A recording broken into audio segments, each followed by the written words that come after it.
you. Thank you. Thank you. Thank you so much. Did you have a good intermission? Did you drink? You know, the intermission is made for us to drink, but they don't realize that half of us are Muslims, so they're losing money on us. I thank you so much for coming tonight and being part of this wonderful evening. You came here to support our amazing heroes, our doctors and nurses who went and lived through the unthinkable and lived to tell about it. Also, lived through the unthinkable is anybody who has ever worked in the NHS. Yes. You know, it is like a time like this where I have to remind people that I was a doctor myself.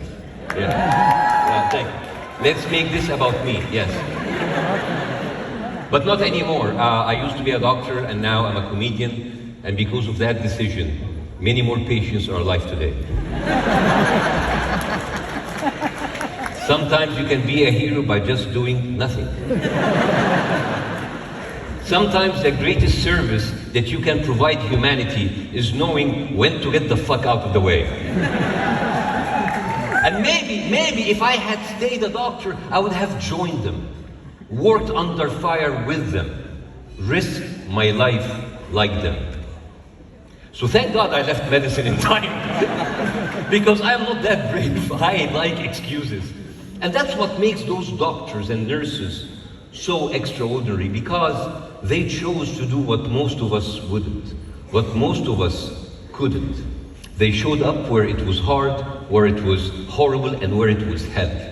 And this is why in America, when anybody sees a soldier or a veteran, they have this knee-jerk reaction, like, thanks you for their service, thank you for your service, right? Because basically it's code for saying, thank God you're doing that shit because I can't.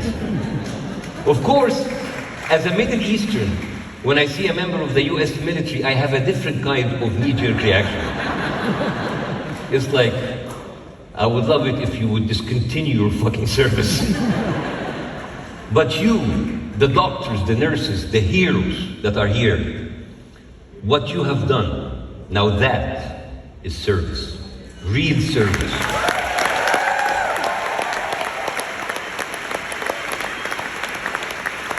Real service, life-changing service, soul-crushing, world-changing service. So in all sincerity and with a big-ass gratitude, thank you for your service.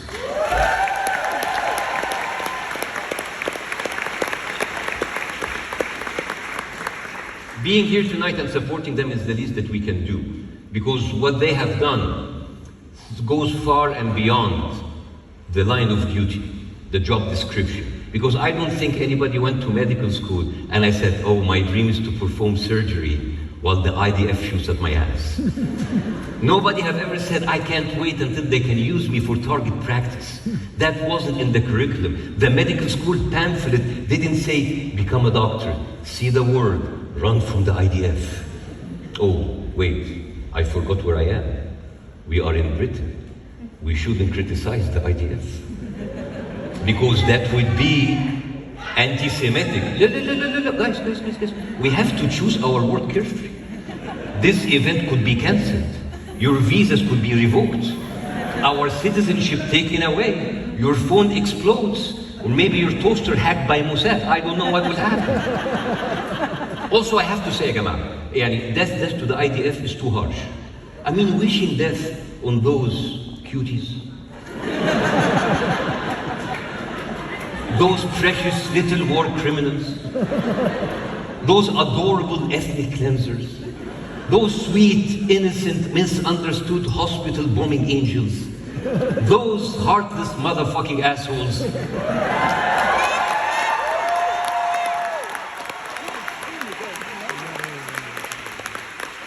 And you know what's crazy? In the UK, you can talk shit about anything you want.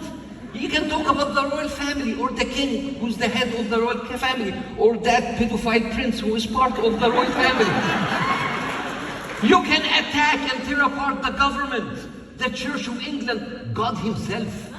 But nothing would happen, because apparently God has a thicker skin than Israelis. And I can stand here tonight and shout from the top of my lung, and I can say, Keir Starmer is a spineless, boot-licking wanker.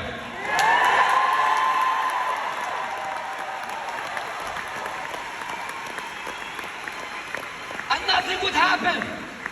Nothing would happen. But if I said that to the IDF, they will blow up your ass because you're harboring Hamas.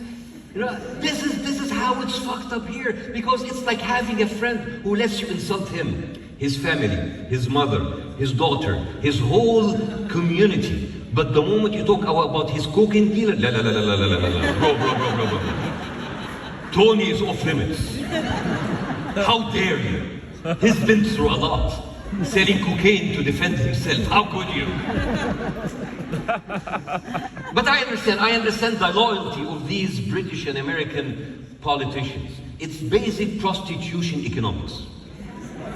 You don't badmouth your pimp, right? Yeah, a prostitution doesn't badmouth her pimp, like a drug dealer doesn't snitch on their cartel, and a politician doesn't bite the hand that feeds his campaign and finger his ass.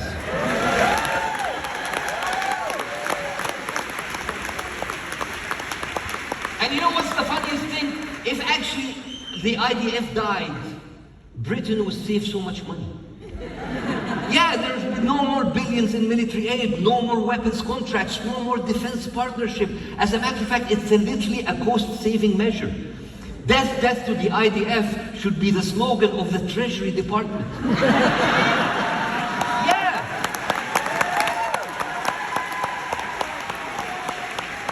I mean, think about it, right? You want to fix the NHS? Death to the IDF.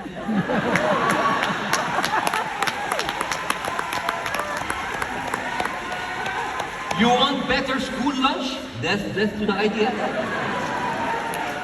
Do you want to end homelessness? Death to the IDF. So actually, when you say death to the IDF, this is not being anti-Semitic, it's just being fiscally responsible.